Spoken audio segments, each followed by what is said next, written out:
me on Monday when we talked about New Zealand. And I told you we would have a special guest, actually from New Zealand.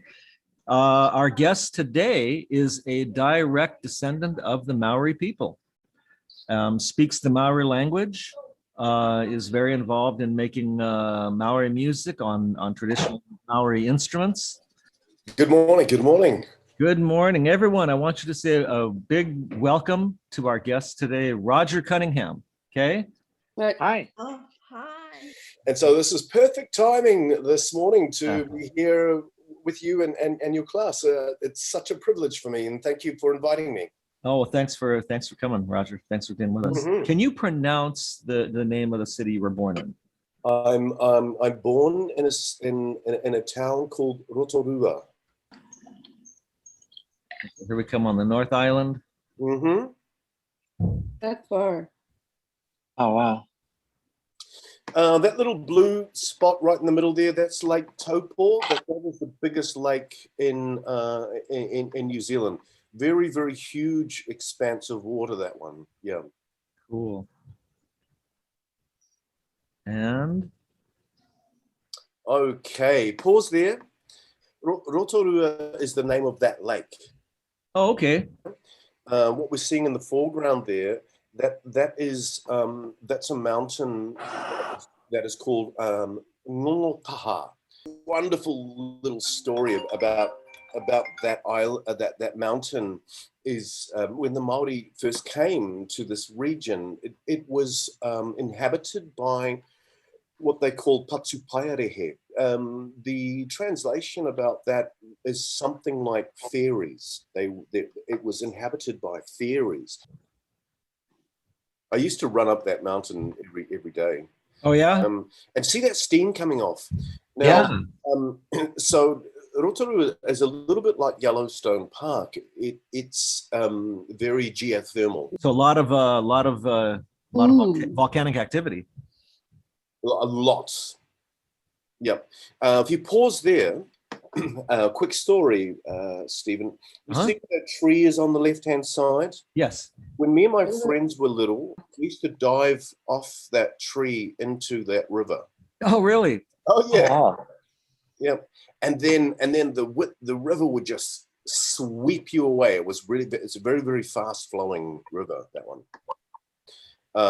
And that geyser that you see right now, it's called the Pohutu geyser, and it erupts like clockwork. You know, you can set your watch to it when it will erupt during the day. Sure, like Old Faithful, huh? Just like Old Faithful, exactly. Wow, look at that. Boiling mud pools. It's not uncommon to be walking down the street and see that. Now, so what we're looking at, there is a tourist version of us singing our songs.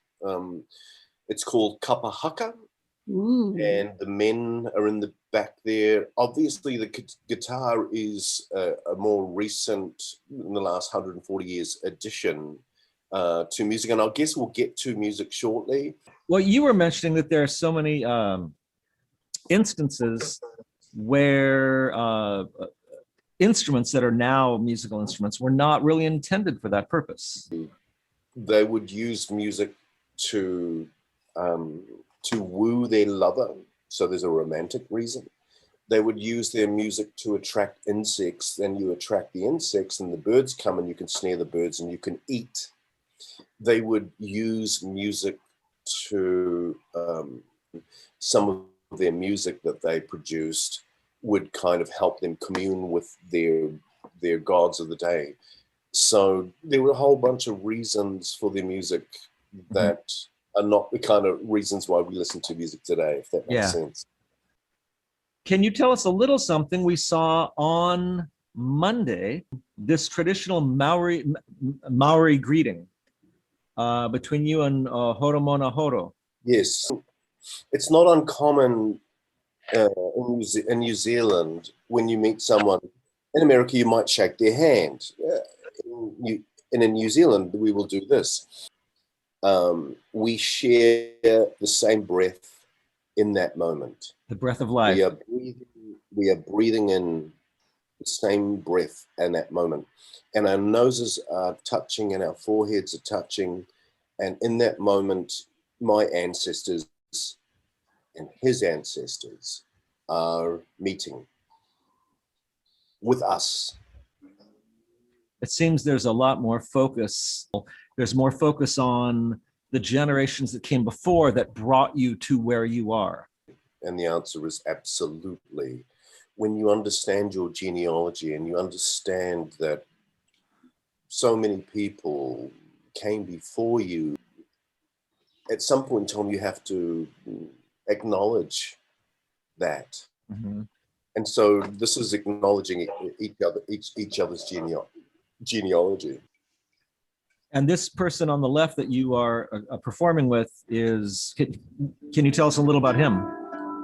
So Horomona is, he's probably one of the most foremost exponents of Maori music. He's playing a kōwauau at the moment.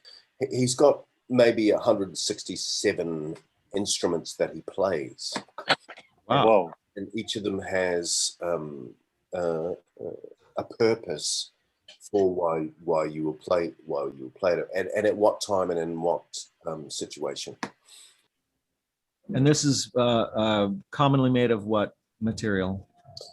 So that's going to be a cow bone, but roll the clock back, 300 years. Often it would be human bone. If it was carved by your family, it was another wonderful way to remember them. Let's all say a big thank you to Rodger for joining us. Thank you, Rodger. Thanks, Rodger. We You're really welcome. appreciate it, man. We really appreciate it. Thank you so much for giving me an opportunity to talk about myself and where I come from. It's been really, it's actually been meaningful to me, and thank you, Steve.